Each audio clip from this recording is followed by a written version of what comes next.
My name is Rachel Carter. I live in Seattle, work as a freelance illustrator, and I'm the mother of a 6-year-old girl named Lena. My entire world, wrapped in her smile and her little backpack splattered in paint. But on a rainy April afternoon as I was parked outside her preschool, a single text shattered everything. Moved to Barcelona with Emily. Transferred all the savings. Good luck with rent. My husband, Mark, the man I had trusted for 11 years, had run off with his assistant, taking every last dollar from our savings and leaving me and our daughter with less than $400 in the bank. Have you ever been betrayed so deeply that you lost everything, not just your money, but your trust, your dignity, and your child's sense of security? If this story resonates with you, leave a comment, hit like, and subscribe, because I'm about to tell you what I discovered when I found out he'd hidden something even worse under our daughter's name. I still remember the first time I met Mark, at a creative conference in Brooklyn. He stood in front of the crowd, sleeves rolled up, sharp eyes, and a smile that made the whole room seem to pause. He wasn't movie star handsome, but he had this rare magnetism, the way he listened, the way he made people feel like they were the most important person in the room. At the time, I was working as a visual editor for a design magazine in New York. Busy, independent, and convinced I didn't need anyone. But Mark chipped away at every layer of distance with the notes he secretly tucked into my sketchbook.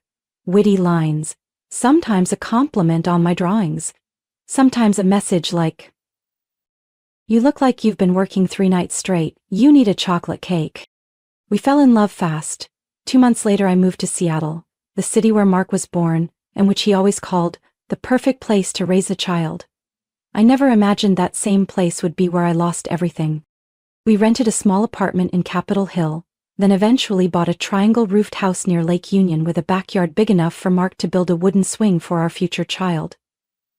That child became Lena. Born on a soft, rainy May morning, with brown hair and wide, curious eyes. After Lena was born, I stepped away from the newsroom and started illustrating children's books from home. I created characters inspired by Lena, a little elephant in red boots, a poetic whale who wanted to become a writer. Our life wasn't luxurious, but it was warm. Mark worked in advertising, often leaving early and coming home late, but always returned with a kiss on Lena's forehead and one hand resting lightly on my shoulder, as if to say, "We're doing this right." But about 2 years ago something began to shift, not obviously, but like a loose thread starting to pull from what seemed like a perfect fabric. Mark began talking more about late-night brainstorming sessions, difficult clients, expanding into European markets. He bought a new laptop, but I never saw him work on it at home. His phone was always face down on the table, fingerprint locked with 2-factor authentication. He avoided my eyes when we talked, especially when I asked about strange expenses on the bank statement, a dinner at a hotel miles from his office, a pricey flower shop I had never received anything from. Once asked him, "Mark, who were you having dinner with at Magnolia Hotel? $290 for 2 people? He laughed so quickly it felt rehearsed. "Babe, you know how the European clients are. They expect to be treated fancy. They don't want to eat at casual places." Then one time, I saw his shirt hanging in the laundry room. There was an orange-red lipstick stain on the collar. I don't wear makeup. I don't even have lipstick in my purse. I picked it up and stood frozen on the stairs. Mark stepped out of the bathroom, saw me holding the shirt, and smiled. Probably from one of the TVC girls. They were all hugging goodbye after the shoot. I pressed my lips together, folded the shirt, and walked away. Let it go, because I didn't want to believe, because I had no proof, because I thought if I pushed too hard I'd look like the paranoid petty wife, but deep down I knew. I started drawing less. Instead of creating magical worlds for children, I sat staring at blank pages, wondering, am I slowly losing something? Lena still chattered all day, still believed her dad was a superhero. I didn't want to take that away from her. Not yet. Once, I asked Mark if we should take a vacation together like we used to. He waved me off. "Not the right time. You know we're tight on budget. Next year?" Next year never came. Then Emily started showing up more, under the pretense of needing extra guidance since she just switched departments. She was young, blonde, always smiling, and most of all, knew exactly how to get Mark's help with little things after hours. One evening, I came home earlier than usual with Lena and saw Mark's car in the driveway. I walked in and they were sitting close together in the living room, laughing. Emily jumped up, like she'd been caught, but Mark just smiled. "Rachel, you're back." I was showing Emily how to brainstorm for the cosmetics campaign. She quickly made an excuse and left. I nodded, said, "It's fine," but I couldn't sleep that night. I kept thinking if I worked hard enough, kept the home peaceful, stayed a good mom, didn't ask too many questions, everything would be fine.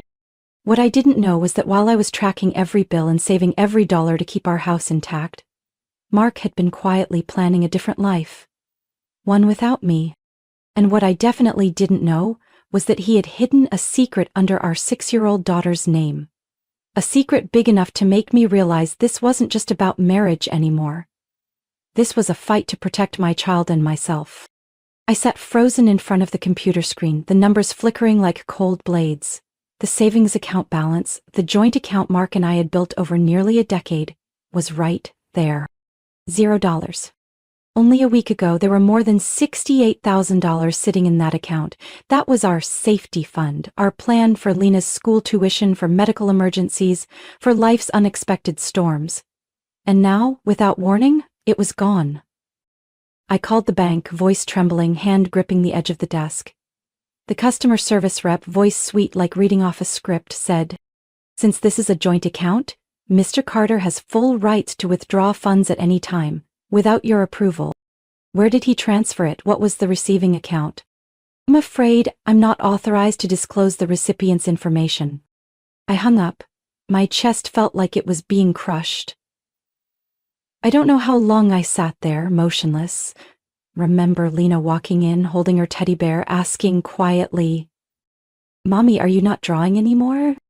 I forced a smile. "Baby mommy's taking a little break today, sweetheart." That night I logged back into the account, checked every single line in the statement. The transaction had been made at 4:12 a.m., one day before Mark sent the good luck with rent message. He had planned it. Without a shred of hesitation, I started to see it clearly. This wasn't a spur-of-the-moment decision, it was a strategic retreat. Planned, calculated. I asked myself, how long had he stopped seeing me as a partner and started seeing me as an obstacle to eliminate? 3 days later, I received an envelope from the mortgage company. Inside was a notice stating that the mortgage was over 90 days past due, and that they would begin foreclosure if the outstanding balance wasn't paid within 14 days. I was paralyzed. Mark had promised to handle the monthly payments. Ever since I transitioned to freelance illustration, he said I should focus on Lena, and that he'd take care of the finances. I still chipped in whenever I had a contract, still checked the account, but he'd always say, "Don't worry, I've got this." Turns out, what he got was a loan in my name, and then left me to drown after pulling every lifeline. I called the mortgage company trying to explain. The person on the line, a man this time, with a clipped tone, made it very clear. "The mortgage is under your name, Mrs. Carter, while Mr. Carter is listed as a related party. Legal responsibility rests with you." Lena was sitting on the floor playing with Legos, stacking colorful bricks into a little house. She looked up and asked, "Mom, are we moving out?" That innocent question made my throat tighten. I turned away and lied. "No, sweetie, we're just tidying up a little." That night, I couldn't sleep. I stared at the ceiling, playing back every detail, every word, every sign I had ignored. And then, one memory came back, sharp and undeniable. Emily Sutton. She had been to my house, not once, but many times. Lena's birthday parties, dinner nights when Mark invited colleagues over, even moments when Mark called me and said, "Can you help Emily pick out a birthday gift for her mom?" I remembered her sitting at my dining table, beaming as she bragged about her promotion to senior assistant. I remembered how she always bent down to Lena's level, speaking in a syrupy voice. "I love your curly hair so much. If I ever have a child, I hope they look just like you." I trusted her. I used to call her little sister. I even asked her to watch Lena for a few hours once during a critical video meeting. I don't know if there was one specific moment that marked the betrayal, or if it was a slow string of moments when I let my guard down. But now, I saw it all clearly. Mark didn't leave me. He abandoned responsibility, honor. He boarded a flight to Barcelona with Emily, the same woman who once sat at my dinner table. And me? I was left behind, in the wreckage. A former colleague of Mark's called me after hearing the news. Her voice was hesitant. Rachel, I wasn't sure I should say this, but I saw Mark post a picture at the airport. With Emily, the caption said, "New beginnings." Laura paused. "Are you okay?" I answered quietly. "I think I'm about to not be." I hung up and looked over at Lena, sound asleep on the couch, holding her faded stuffed bunny tight. And in that moment I swore, no matter what it cost me, I wouldn't let her lose anything else. I didn't think I could be shocked any further after everything Mark had done. But that afternoon, when the doorbell rang and the mail carrier handed me a thick envelope sealed by a law office in Tacoma, I realized I was wrong. The letter opened with a line as cold as ice. "Dear Mrs. Rachel Carter, our client, Mr. Mark Carter, hereby formally notifies you of a divorce filing submitted to the King County Court 2 weeks ago." 2 weeks. While I was still taking Lena to school every morning, still waiting for an explanation, he had quietly ended our marriage.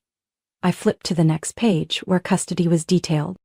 Our client is not requesting custody of the minor child, Lena Carter, and consents to full guardianship by Mrs. Rachel Carter. No dispute, no shared custody arrangement, not a single question about our daughter. I clutched the paper, but what twisted inside me wasn't relief. It was sorrow. Lena was my entire world. But to Mark, had she really become something so easily left behind? I kept reading until I reached the financial section, where Mark, through his attorney, stated that Mrs. Rachel Carter has a stable financial plan, earns an independent income from freelance artwork, and does not require financial support. I let out a dry, bitter laugh right there in the cold kitchen. Stable? I was living off temporary help from my parents, eating instant noodles for 3 days straight and afraid to turn on the heater at night. And he could write that kind of lie without blinking? I put the papers away and started tidying up Mark's old work area in the living room. A corner I hadn't touched since he disappeared. Stacks of scattered files, old bills, a few project notebooks. I began collecting them to throw out, when a white envelope slipped and fell to the floor. I bent down to pick it up. The recipient's name was handwritten, Lena Carter. No stamp, no address. I opened it. Inside was a dark blue bank card with the name clearly printed, Lena Grace Carter. Alongside it was a document confirming the opening of an account at a small bank in Nevada, dated 6 months ago. Lena, 6 years old, and she had a bank account in her name? My hands trembled as I opened my laptop and logged into the bank's online portal. The confirmation letter included an account number and login instructions. I tried Lena's birthday. No luck. I tried our wedding date. No. Finally, I typed in the name of Lena's stuffed bunny. Willow, 2020. The screen changed to verification mode. Access granted. I didn't know what I expected. A couple $100 as a birthday gift? An empty account? But what I saw made my breath catch. Account balance, $147,230. In the transaction history, a series of deposits from anonymous accounts, most traced back to a company named Carrington Holdings, LTST, registered in Delaware. I opened each entry, reviewed carefully. Every month, deposits ranging from $10,000 to $20,000. For nearly 6 months. I typed Carrington Holdings into a search engine. It came up as a shell marketing firm, no official website, no listed staff. And then I remembered, Carrington was the name of the campaign Mark managed when his firm expanded internationally. I stood up from the desk, sat down on the floor, one hand on my stomach as if trying to stop the nausea rising. What had he done? Used our daughter's name, a child in elementary school, to set up a shadow account and hide assets? I thought back to the times Mark asked to borrow Lena's birth certificate, saying it was for insurance or the new school needed a copy. I didn't question it. I gave him the original. He didn't abandon us. He planned to leave me with nothing but not technically under his name, so if anyone came asking he could shrug and say, I don't own anything. That account? That's not mine. I looked out the window. Lena was sitting on the balcony, wearing headphones, coloring in one of her storybooks. She had no idea her name was being used as a financial shield. No idea that her own father was turning her into a tool for hiding money. I turned back to the desk. This time I took screenshots of everything, the balance, transaction history, the name of the company. I saved them to a separate encrypted hard drive and labeled the folder, For Lena, when she's ready. I knew what I had to do next, but more importantly, I knew that from this moment on, I wasn't fighting for my own pain anymore. I was fighting to make sure my daughter wouldn't become a pawn in the dirty game played by the man she once called Daddy. I walked into Melanie Quinn's office feeling like I was carrying a storm. My eyes were swollen from lack of sleep, my hands still slightly trembling after a night of digging through accounts and saving every piece of evidence like they were the last life rafts in an open sea. I had heard a lot about Melanie, a well-known divorce attorney in Seattle, the one who helped a single mother win custody after a financial firm backed her into a corner. She didn't dress as formally as I expected. A black turtleneck sweater, her hair pulled back, a desk so neat it looked sterile. But when she looked at me, her gaze wasn't judgmental. It was calm, as if she'd seen me 100 times before, in the faces of countless women who had once sat in the leather chair across from her. I placed the folder on her desk, opened my laptop and scrolled to the screenshots of Lena's bank account. I need help, I said, my voice hoarse from exhaustion. My husband used our daughter's name to hide nearly $150,000. He ran off with another woman, filed for divorce, left me with a mortgage on the verge of foreclosure and a child who has no idea what's happening. Melanie didn't blink. She tilted her head, studied the screen, then slid a small notebook toward me and said evenly, Document everything, transactions, dates, messages, words, anything that could be used in court. What about a bank account under a child's name? I asked.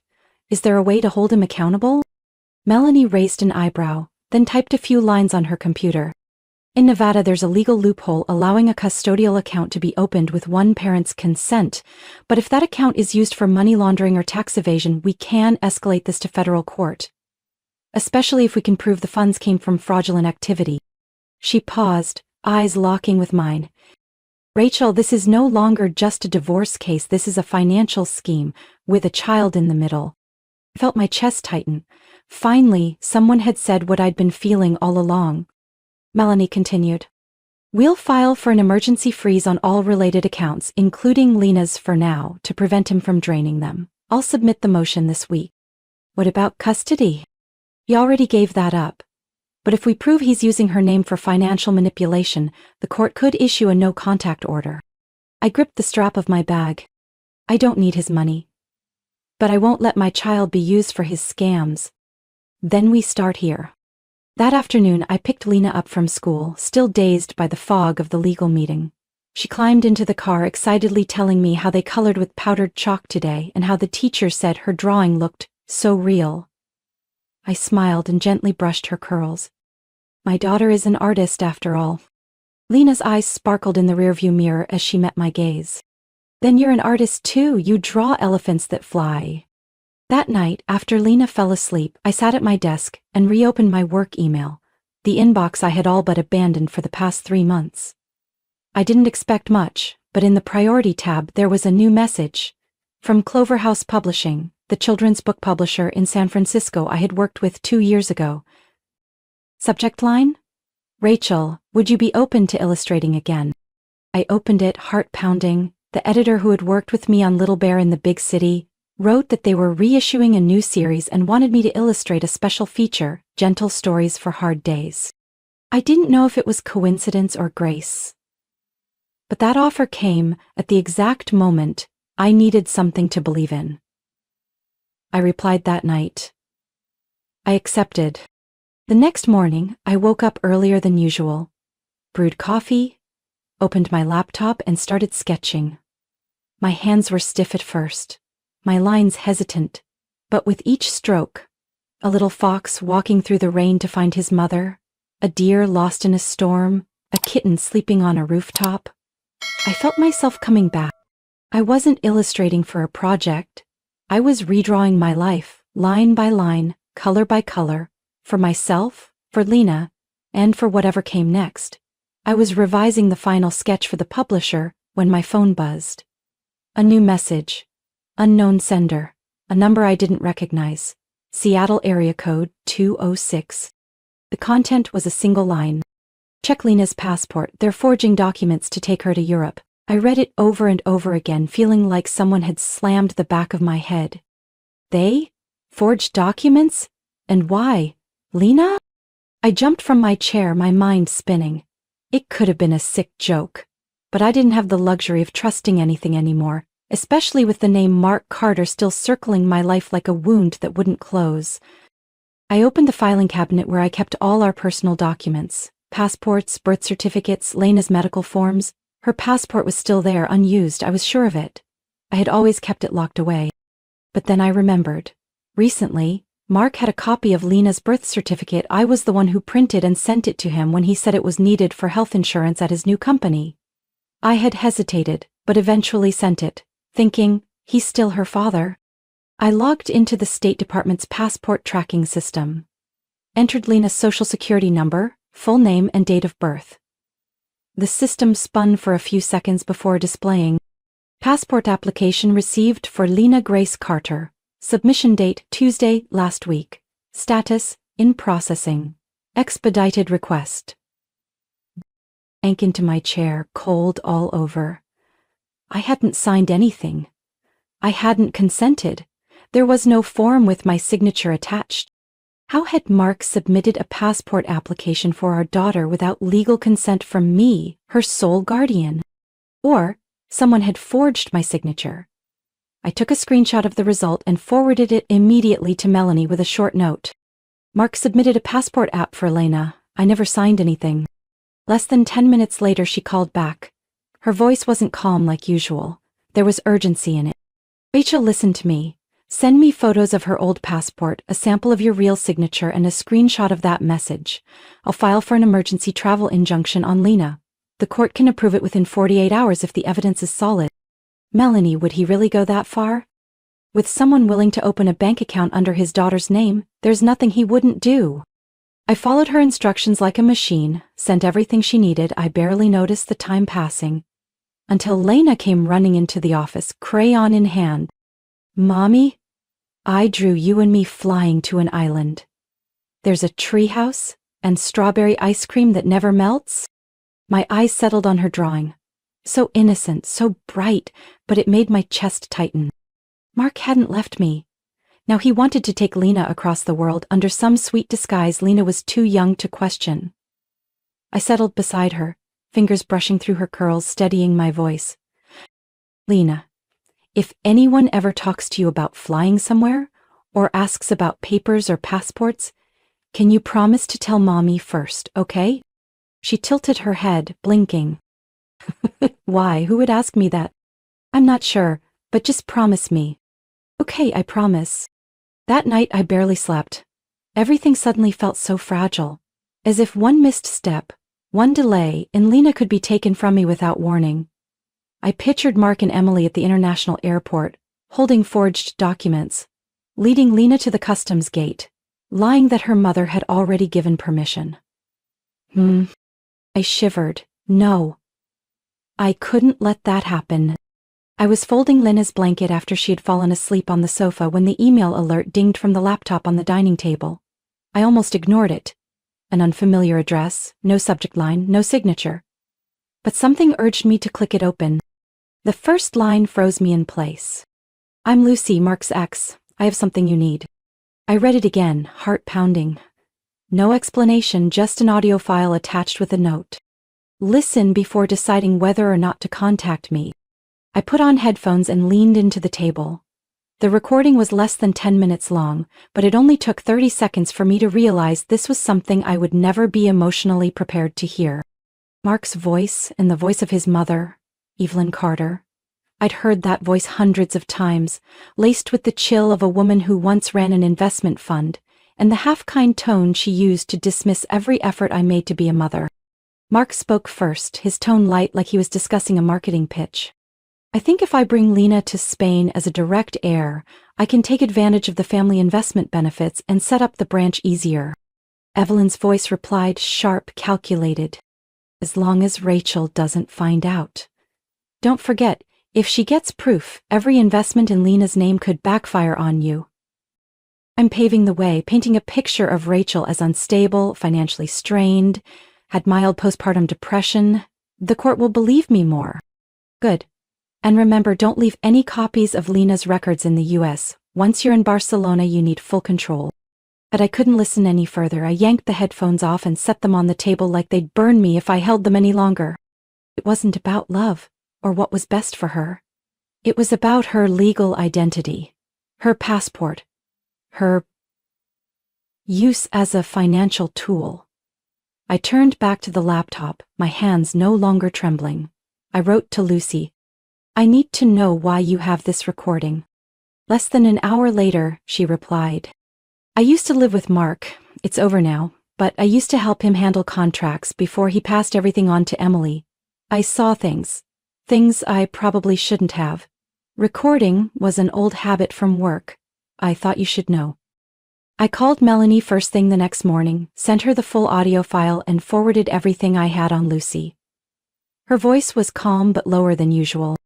We now have motive, and now we have evidence of collusion and intent to remove a minor from the country for the purpose of tax evasion. I'll attach this to the emergency no-contact filing. He used our daughter to dodge taxes, Melanie. I know, and if this goes the right way, we can escalate to federal court. I hung up, my mind blank. Deep down, I had wanted to believe Mark was still a father, clumsy, mistaken, maybe even cowardly, but not cruel. I wanted to believe.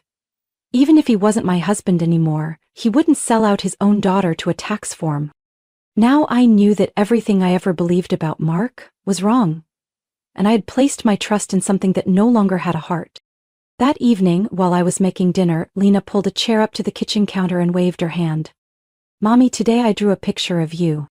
Let me see it, baby. She held up a piece of paper. A woman standing in front of a house, holding hands with a little curly-haired girl. On the roof, a sun, and in purple crayon. Mama is safe, Mama is strong. I bent down and kissed her forehead, not just to thank her, but to etch those words into my heart. I would never let anyone erase them from her life, no matter who they were. On the day of the hearing, Seattle was drenched in rain. I wore my old moss green coat, the one with frayed shoulders, not because I had nothing else, but because it was the coat I wore when I first carried Lena out of the hospital. I needed to carry something real with me, in the middle of all the falsehoods Mark had layered around our lives. Melanie arrived in the courtroom 10 minutes before I did. She had everything prepared, a thick binder divided into 3 clear sections: finances, passports, and conspiracy evidence. Each section was color-tabbed, flagged, and outlined. I stared at it, chilled. Not just by Melanie's precision, but because every page inside was a puzzle piece in the truth I was about to face. Mark arrived late, as usual, but this time he didn't wear the polished suit. His swagger was gone. He walked in with his lawyer, a middle-aged man with a frozen face and the smug demeanor of someone who believed the law could be bent with clever arguments. The hearing began at 10 a.m. The judge was Linda Monroe, known for being tough in cases involving minors. She looked squarely at both attorneys.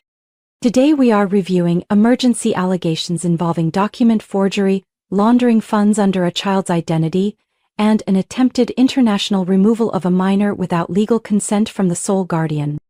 Melanie stood first. Your Honor, we present the following evidence. First, a bank account opened under the name Lena Grace Carter at a Nevada-based institution containing over $140,000, with transactions tied to shell companies of unknown origin. Second, an expedited passport application for Lena filed without the authentic signature of our client, Rachel Carter, which has since been flagged by the passport office as potentially forged. Third, an audio recording of the defendant, Mr. Mark Carter and Mrs. Evelyn Carter, in which they discuss intentions to use Lena as a tax shield for international investment purposes. We respectfully request the immediate freezing of all related assets, a temporary suspension of Mr. Carter's parental access, and the forwarding of this case to federal investigators for potential charges of money laundering and tax fraud. The judge nodded, expression unreadable. Noted. Mark's attorney stood for rebuttal. As predicted, Melanie was ready. They tried to shift focus to me, accusing me of being uncooperative, of intentionally cutting off communication, and of harboring a bias against Mr. Carter's parental rights. Melanie raised one brow. Your Honor, my client has not obstructed fatherhood. She is simply protecting a child from someone who walked away from that role and now returns with the intent of using her for personal financial gain. The courtroom air thickened. I looked straight at Mark. He still wouldn't meet my eyes, but I saw his clenched fists. His arrogance was gone. Only retreat remained. After nearly 2 hours of proceedings, Judge Monroe leaned back in her chair and tapped her pen against the wooden desk. I have reviewed the submitted evidence, particularly the audio recording and financial documentation presented by the plaintiff. The act of exploiting a minor's identity for financial gain, combined with passport fraud, is deeply serious. The court rules as follows. Mr. Mark Carter is temporarily suspended from all contact with Lena Grace Carter, including via phone or third-party communication. The account under Lena Carter's name and all associated assets are to be frozen immediately for investigative purposes. This case will be referred to federal authorities with a recommendation to pursue charges against Mr. Mark Carter for money laundering, financial fraud, and the attempted illegal international removal of a child. In addition, the court will notify Child Safe America to open a separate investigation into the use of a minor's identity for financial manipulation. I said nothing. Melanie gave a small nod, as if she had expected this outcome all along. As we gathered our documents and stepped out of the courtroom, I heard a whisper behind me. Mark's voice, low enough that only I could hear it. Rachel, I didn't think it would come to this. No one thought you'd sell out your own child for an investment. Then I turned away and walked down the long corridor of the courthouse with Melanie. It was still raining outside, but inside me something was beginning to quiet. Not peace, but clarity. And I knew clarity is the first step toward healing. I moved to California in mid-April, as spring was beginning to bloom. The little house in the Sacramento suburbs belonged to my parents, the place I grew up, the place where memories of warm dinners, toasted bread in the morning, and soft jazz on the Sunday radio still lingered. I never imagined returning under these circumstances.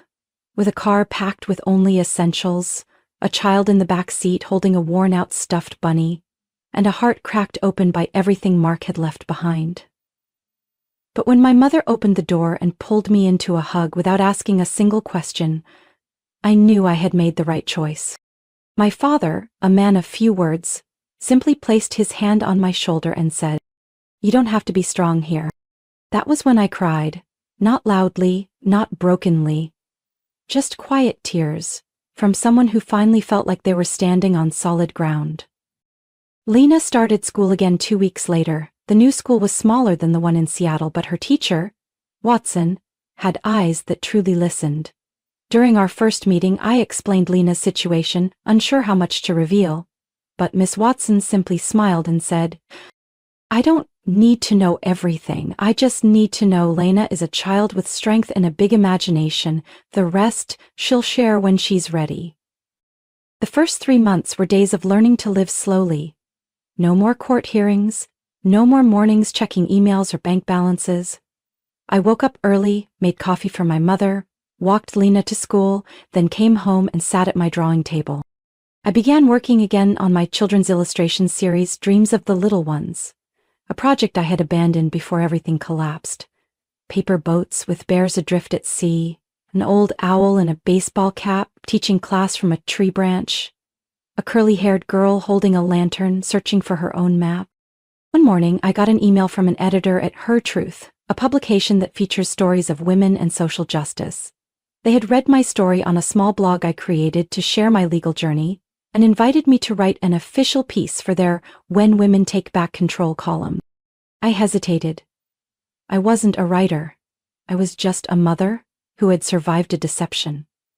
But then I thought of the hundreds of women out there who might be reading their divorce papers filled with seemingly harmless words, hiding strategies, meant to strip them of everything. My first piece was titled "When My Daughter's Bank Account Became My Ex-Husband's Hiding Place." I told it all. No embellishments, no rage, just the truth, what the law allowed, what it unintentionally enabled, and what a woman can do when pushed into a corner. The piece was shared thousands of times within a week. A young attorney from Arizona emailed to thank me. Because of that article, she uncovered a case where her client's child's identity was also being exploited in a property dispute. Women began messaging me. They shared different stories. Being pressured to sign over assets, having their names used as loan guarantors, discovering properties in their child's name they never approved. I didn't have solutions for all of them, but I responded to each one. I shared contacts for trusted attorneys. I reminded them they weren't crazy, they weren't weak, and they weren't alone. Lena slowly adjusted to her new school. She joined an art class every Thursday afternoon and often brought home odd, imaginative paintings. One day, she drew a house with a red roof and scribbled the words, "Home is where Mama listens and doesn't get scared." I hung that drawing above my desk, between my project board and new illustration contracts. Whenever I felt tired, I looked at it and reminded myself, I'm living right. And I learned something else. When the law finishes its part of justice, the rest, healing, belongs to us. No courtroom can issue a verdict for how to rebuild broken trust. But we can. Little by little, every day. I still haven't forgiven Mark, and I don't know if I've redefined what trust means. But now, when Lena laughs after school, when I draw without a lump in my throat, I know our healing is slow, but it's real. That night, it rained. Heavy drops tapped on the bedroom window like soft, steady knocks, blending with Lena's gentle breathing as I tucked her blanket. She had come home from art class, carrying a watercolor painting in blotches of purple and yellow. I stared at it for a while, before I realized it was two figures. One big, one small, standing by the shore with a boat floating out to sea behind them. "Who do you think it is?" Lena asked, her voice light as air. "I'm guessing it's me and you?" I smiled, sitting at the edge of her bed. Lena looked up, her eyes clear but older than 6. "Mom, do you think Daddy really loved me?" That question pierced like a tiny needle, straight into a place I thought had already healed. My mind spun with logical answers as her eyes searched mine. "Your dad loved you in his own way." Or, "That's a grown-up thing." But none of them felt right. So I spoke slowly, keeping my voice steady. "I'm not sure, Lena, but I do know one thing." I placed my hand over her chest, where her little heart kept beating steadily. "I will never use you to hide from anything. Not from fear, not from money, not to win against anyone. I only need you to be you. Happy, sad, curious, and safe." Lena didn't reply. She leaned into me, resting her head on my chest, fingers lightly clutching my shirt like she was searching for an anchor she couldn't find anywhere else. I stayed like that for what felt like forever. The rain outside didn't stop, but inside there was a deep stillness, not of grief, but of quiet acceptance. She fell asleep with her hand still resting on mine. I pulled the blanket up and stepped into the hallway, leaning against the wall in the dark without turning on the light. In that darkness, I thought about everything we had been through, the courtroom, the bank account under her name, the lies sewn into our lives like delicate threads holding together a rotted garment. Mark thought he could destroy me by draining our money, taking the house, and shaking my legal ground as a mother. But he forgot one thing. The one thing I never lost was myself. I'm not the woman he married 11 years ago, the one who left her job in New York for a promise of family. I'm no longer the wife who sat with bills, convincing herself it'll all work out. Now I'm a mother who knows how to read the look in her child's eyes when she's hiding tears behind paint. A woman who understands trust isn't built from blood, but from how we choose to show up for each other. Mark will never get that back. Not because I won, but because he lost it. By his own choices. I sat back at my desk after Lena had drifted off. Outside the window, the lemon tree swayed in the wind, casting faint shadows across the room. I opened my laptop and began typing the first lines of my new piece for her truth. One day, my daughter asked me, "Did Daddy really love me?" I couldn't answer. Because love, if it existed, would never use a child as a smokescreen for laundering money. I lost a lot in that marriage, but what I never lost was the ability to look at my daughter without hanging my head in shame. I know somewhere out there, another mother is sitting at her computer past midnight, hands shaking after discovering her child's name was used to hide assets. And if my story helps her take even one step, whether that's emailing a lawyer or removing an old photo from her desk, then my journey wasn't for nothing. Lena's question still echoes inside me, not as a wound but as a reminder. There are things we may never fully answer, but we keep living. We raise our children with truth, with kindness, and the courage to never cover up. I know each of us has a different path, some heal in silence, some through action. As for me, I choose to tell the story. And you? Have you ever had to smile in front of your child while your whole world was falling apart? Have you ever been pushed out of the home you built, only to learn how to stand tall again with empty hands? I truly want to hear from you. Leave a comment below this video, not just to share, but so we can remind each other we are not alone.